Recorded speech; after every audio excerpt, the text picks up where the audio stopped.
दोस्तों, आज की इस वीडियो में हम आपको बताएंगे कि किस प्रकार से आप पशुपति व्रत को कर सकते हो और पशुपति व्रत की पूर्ण पूजन विधि भी आपको बताएंगे।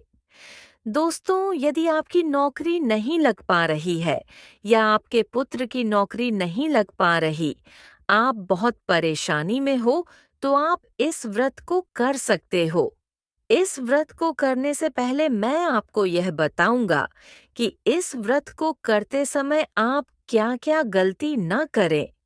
आप भी यदि आपके आसपास कोई यह व्रत कर रहा है और वह कुछ गलती कर रहा है, तो आप उसे बता सकते हो। परंतु जब वह पूछे तभी बताइएगा, अन्यथा उसे अपनी श्रद्धा से करने दीजिए। उसकी पूजा पर कोई टिप्पणी न करिएगा और किस प्रकार से आप 5 सोमवार को यह व्रत करेंगे, मैं आपको यह भी बताऊंगा। हर दिन की पूजा विधि एक समान रहेगी, तो एक बार की पूजा किस तरीके से, मैं आपको बताऊंगा। आपको हर दिन उसी प्रकार से पूजा को करना है।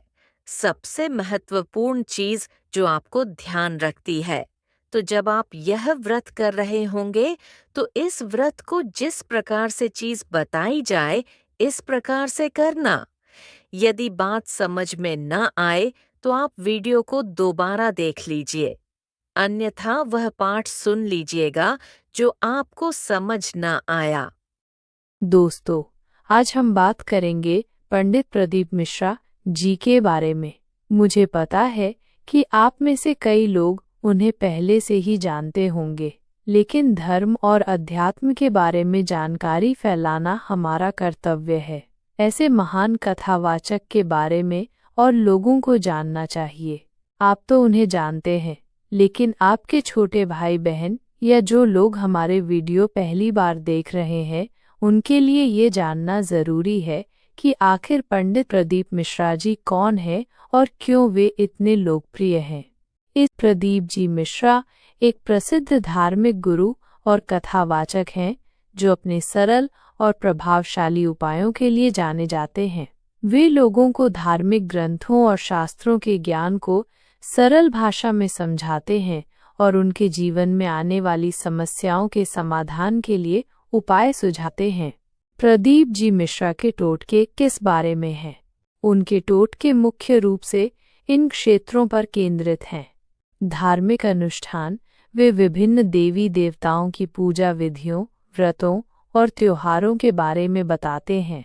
जीवन की समस्याओं का समाधान, वे धन, स्वास्थ्य, रिश्तों, नौकरी आदि से जुड़ी समस्याओं के समाधान के लिए उपाय सुझाते हैं। वास्तु दोष, वे वास्तु दोष को दूर करने के उपाय बताते हैं। ज्योतिष, वे ज्योतिष के आधार पर उपाय बताते हैं। सकारात्मक ऊर्जा, वे घर में सकारात्मक ऊर्जा लाने के उपाय बताते हैं। प्रदीप जी मिश्रा के टोटकों की विशेषताएं: सरल भाषा, वे अपनी बातों को बहुत ही सरल भाषा में कहते हैं ताकि आम लोग भी उन्हें आसानी से समझ सकें। वैज्ञानिक आधार, कुछ टोटकों के पीछे वैज्ञानिक कारण भी बताए जाते हैं। प्रभावी, कई लोग उनके उपायों को प्रभावी मानते हैं और उनका पालन करते हैं। सकारात्मक सोच, वे लोगों को सकारात्मक सोच रखने के लिए प्रेरित करते हैं। कहाँ से मिलती है जानकारी?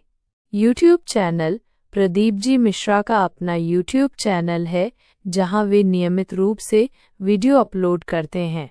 सोशल मीडिया, वे फेसबुक, इंस्टाग्राम जैसे सोशल मीडिया प्लेटफॉर्म पर भी सक्रिय हैं।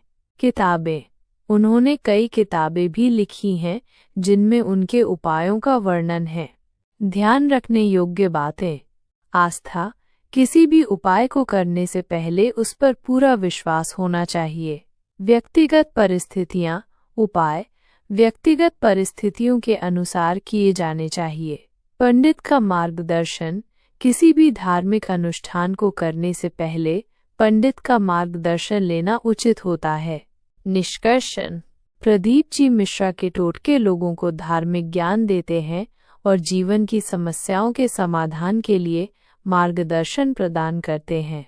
हालांकि किसी भी उपाय को करने से पहले विवेकपूर्ण होना जरूरी है और पंडित का मार्गदर्शन लेना चाहिए। प्रदीप जी मिश्रा शास्त्रों के गहन अध्ययन के लिए जाने जाते हैं और वे अपनी बातों को शास्त्रों के उदाहरणों से स्पष्ट करते हैं। कथा वाचन: वे शिव पुराण की कथा को बहुत ही सरल और प्रभावशाली तरीके से सुनाते हैं, जो लोगों को आसानी से समझ में आ जाती है। जीवन मूल्यों पर जोर: वे अपने उपायों के माध्यम से लोगों को सकारात्मक सोच, करुणा और ईमानदारी जैसे गुणों को अपनाने के लिए प्रेरित करते हैं। समाज सेवा: ग्रामीण विकास: वे ग्रामीण क्षेत्रों में जाकर लोगों को जागरूक करते हैं और उन्हें सामाजिक बुराइयों से लड़ने के लिए प्रेरित करते हैं। धार्मिक आयोजन: वे धार्मिक आयोजन करते हैं जिनमें बड़ी संख्या में लोग भाग लेते हैं। समाज में बदलाव लाने का प्रयास: वे समाज में सकारात्मक बदलाव लाने के लिए लगातार प्रयास करते रहते हैं। लोगों से जुड़ाव: सरल भाषा: वे अपनी बातों को बहुत ही सरल भाषा में कहते हैं ताकि आम लोग भी उन्हें आसानी से समझ सकें। लोगों की समस्याओं को समझना: वे लोगों की समस्याओं को ध्यान से सुनते हैं और उनके समाधान के लिए उपाय सुझाते हैं। आइए हम सभी मिलकर श्री जगन्नाथ भगवान और शिवजी से प्रार्थना करें। आज 2 नवंबर को हम सभी मन ही मन ये मंत्र बोलेंगे। श्री शिवाय नमस्तुभ्यम।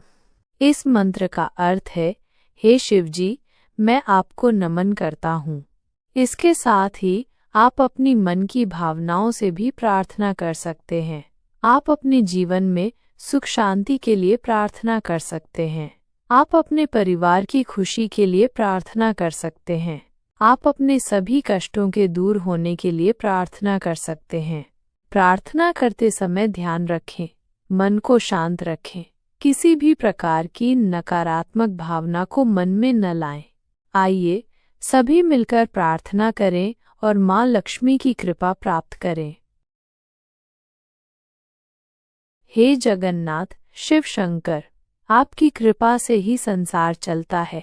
आप ही संसार के पालनहार हैं। मैं प्रार्थना करता हूँ कि आपकी कृपा मेरे भाइयों और बहनों पर सदैव बनी रहे।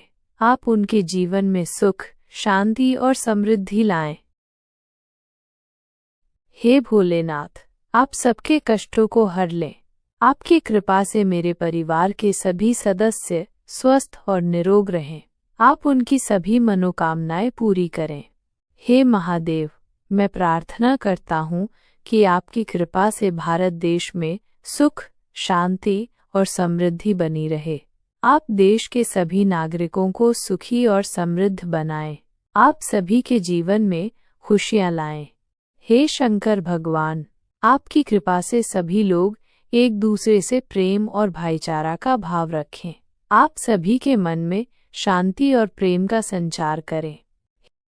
सत्य माँ यूट्यूब चैनल की मालकिन की दैनिक पूजा विधि।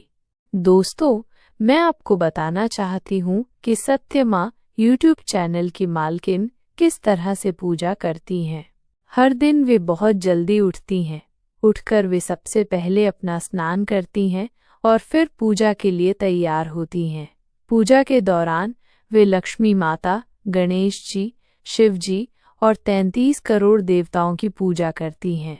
वे शिव जी को गाय का दूध चढ़ाती हैं और कभी-कभी शिव जी का अभिषेक भी करती हैं। पूजा में 1 लोटा जल चढ़ाना बहुत महत्वपूर्ण माना जाता है। शाम को भी वे पूजा करती हैं। वे दीपक जलाती हैं और श्री लक्ष्मी जी की आरती करती हैं, अर्थात उनकी दैनिक पूजा में शामिल हैं। प्रातःकालीन पूजा, स्नान, पूजा स्थल तैयार करना, देवी देवताओं का पूजन, अभिषेक और जल अर्पण। सायंकालीन पूजा, दीपदान और आरती। उनकी पूजा विधि हमें सिखाती है कि नियमित रूप से पूजा करने, विभिन्न देवताओं का पूजन करने और शुद्धता के साथ पूजा करने का कितना महत्व है। दोस्तों, आइए जान लेते हैं कि उपाय से क्या सच में लाभ मिलता है या फर किसी के पास समय नहीं है तो वह क्या करें। 200 जी हाँ उपायों से फायदा मिलता है। और दोस्तों, प्रदीप जी मिश्रा जी बहुत ही सही बात को बताते हैं। उनकी वीडियोस में उनकी जो यूट्यूब चैनल पर जितनी भी वीडियो है, उनकी गाथा जो आस्था चैनल पर भी आती है, उनको जो पत्र मिलते हैं वह भी एकदम रियल होते हैं। दोस्तों, अगर आपको ऐसा लगता है कि उपाय से फायदा नहीं होता है, तो कभी फुर्सत से उनके कमेंट बॉक्स को पढ़े, आपको विश्वास नहीं होगा। कई लोग उनके उपयोग का फायदा उठा रहे हैं। दोस्तों, क्योंकि वह पुराने से संबंधित उपाय देते हैं, इसलिए वह काफी इम्पोर्टेंट है। दोस्तों, किसी भी उपाय को करने से पहले एक बात ध्यान रखें कि आपको ऐसा लगे कि उपाय करने से मेरा क्या ही हो जाएगा, मेरा फायदा मिलेगा, तो उसे सच में आपका फायदा नहीं होता। क्योंकि सबसे बड़ी बात विश्वास होती है। दोस्तों, विश्वास भी दुनिया का है। मैं आकर आपको शिव जी पर पूरा विश्वास है, तो अवश्य ही आप जो भी उपाय करोगे वह सफल हो गई होगा। अब मेरे कई भाई बहन ऐसे भी हैं जिनके पास इतना धन नहीं है। ये ऐसी जगह पर रहते हैं जहां आसपास शिव मंदिर नहीं है। तो आप एक मिट्टी का शिवलिंग बना सकते हैं जिस पर आप यह उपाय कर सकते हैं। दोस्तों, ऐसा जरूरी बिल्कुल भी नहीं है कि आपको शिवालय मंदिर में ही जाना है। शिवालय बहुत ही बढ़िया और धार्मिक स्थल है, लेकिन वहां जाना एक अपने आप में बहुत बड़ी समस्या हो जाती है। क्योंकि अगर आप घर बैराज में रहते हैं तो वहां से वहां पहुंचना बहुत ही मुश्किल है। दोस्तों, वैसे मैं आपको बता दूं, आजकल हमारे यहाँ देवी जो है वह बहुत ही बढ़िया तरीके से हमें आशीर्वाद देने पहुंच रही है और हम उसमें काफी खुश हैं। परंतु मैं आपको यह जानकारी इसीलिए दे रहा हूं जिससे कि देवी का आशीर्वाद आप पर भी बना रहे। क्योंकि शिव और पार्वती दोनों ही एक है। माँ देवी, माँ चंडिका, माँ भगवती, माँ बाला, त्रिपुर सुंदरी उमा देवी, माँ उमा शंकरी, सब एक ही है। दोस्तों, इन सभी का आशीर्वाद ग्रहण करेंगे और हम माँ के दिव्य चरणों में उन्हें प्रणाम करेंगे और कहेंगे कि उनसे हमारी सारी मनोकामनाएं पूर्ण हो। दोस्तों, यह उपाय अगर आप नहीं कर सकते हैं तो आप एक लोटा जल शिव जी के मंदिर में अवश्य चढ़ाएं। मैं ये पहले भी बता चुका हूं कि शिव नहीं जाना आवश्यक नहीं है। एप को एक मिट्टी के गमले में जाने की जहां पर आपकी तुलसी माता रहती है, वहीं पर बगल पर एक मिट्टी का गमला होगा, अर्थात मिट्टी का गमला ही नहीं, कमरे के अंदर अगर मिट्टी है तो यूज मिट्टी से शिवलिंग बनाकर उनकी पूजा करके अंत में यूसी मिट्टी को वापस वैसा ही करके रख देना है। शिव जी की पूरी तरीके से पूजा करें और देखिए, कई लोग कहते हैं हमें टाइम नहीं है, समय नहीं। देखे, समय तो आपको निकालना है पड़ेगा। अगर आपके पास समय नहीं है तो कोई बात नहीं, मन ही मन आप शिव का नाम लेता रही है। आपको बस शिव जी का नाम लेना है, बाकी तो वह भोले, वह मेरा भोला देख ही रहा है। दोस्तों, अंत में यही कहना चाहूंगा कि मैं आपको उपाय बताने जा रहा हूं। उससे पहले मेरे साथ आप कहेंगे, देखी मैले। मैं तो नहीं कह सकता हूं, लेकिन चलिए कहते हैं, भोला सब दुख काटो मारा। चलिए दोस्तों, अब उपाय पर बात करते हैं।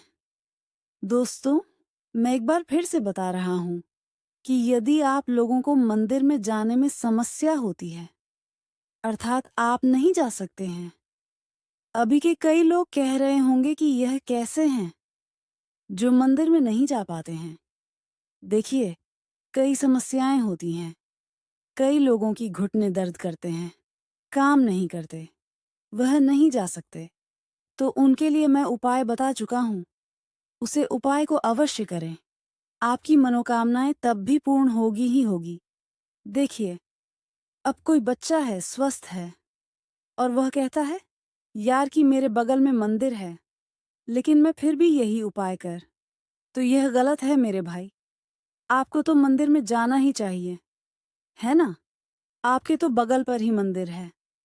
तो आप क्यों मना कर रहे हो? आप बालक अवश्य हो, लेकिन ऐसा मत बनो, मूर्ख मत बनो। बगल में मंदिर है और आप जा ही नहीं रहे हो।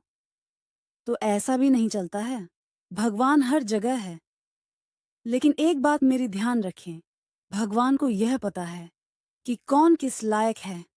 अगर उसने आपको इस लायक बनाया है कि आप उनके मंदिर में जा सकते हो, तो जाइए। आपका मंदिर 10 किलोमीटर दूर है या 2 दिन कमी है। मैं है, आप चढ़ाई पर रहते हो। आप नहीं जा सकते हो क्योंकि आप पढ़ाई लिखाई वाले बंदे हो।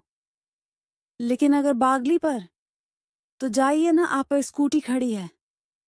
घूमने के लिए तो बहुत जाते हो, लेकिन देखिए, मन में श्रद्धा होनी चाहिए।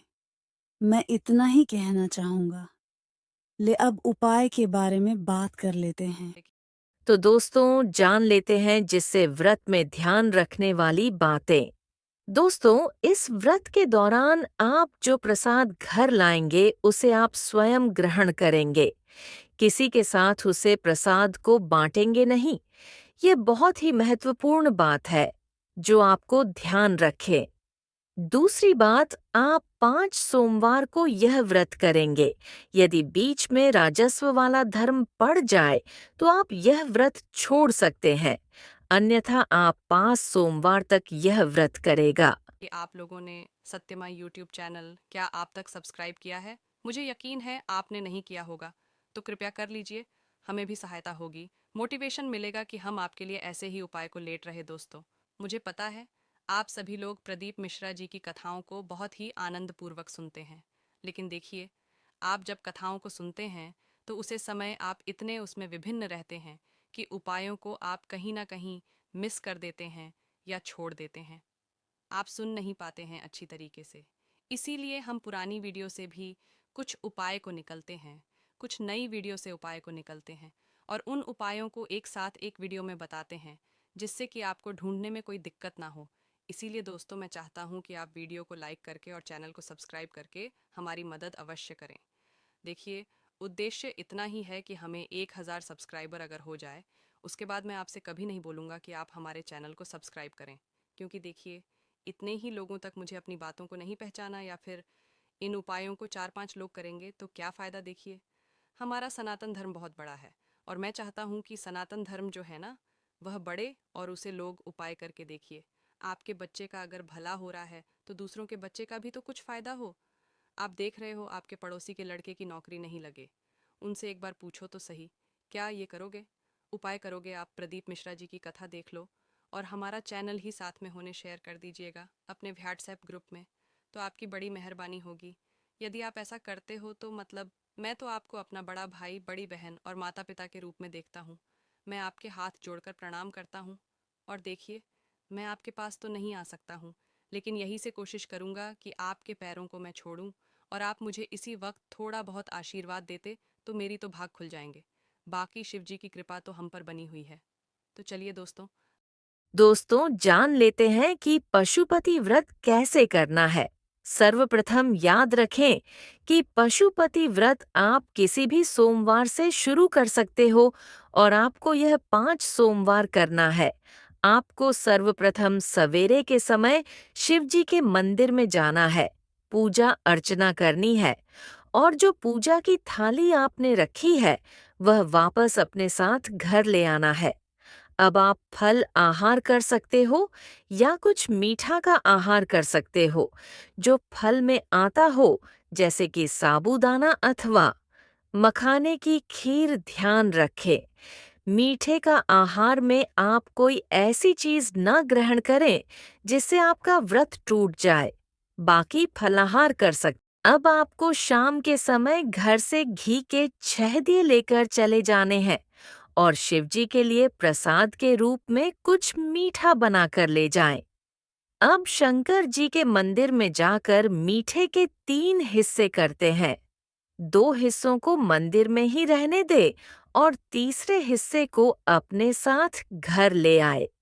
अब जो आप 6 दे ले गए हो, उनमें से 5 दिनों को शिव जी के सामने लगा दें, पशुपति नाथ के रूप में, और छठे दे को अपने साथ घर ले आए। और जब आप घर में प्रवेश करो, तो उसे समय जो आपका दायां हाथ है, उसी के सामने, अर्थात अपने दाएं हाथ के सामने उसे दिए को लगा दे। अब जो आप प्रसाद का एक हिस्सा अपने घर लेकर आए हो, उसे भोजन के साथ ग्रहण करें, जो होता है पशुपति व्रत। ऐसा ही आप 5 सोमवार कर ली। आपकी कोई भी परेशानी हो, कोई भी समस्या हो, जो आप किसी को भी नहीं बताना चाहते, चाहे वह कर्ज की हो अथवा कुछ ऐसी परेशानी हो, जैसे कि बहुत ही दुख से जूझ रहे हो, जीवन चल रहा हो, तो आप यह व्रत कर सकते हो। दोस्तों, आज की वीडियो में बस इतना ही। यदि आपको वीडियो अच्छी लगी हो, तो हमारे चैनल को सब्सक्राइब कर दीजिएगा। धन्यवाद।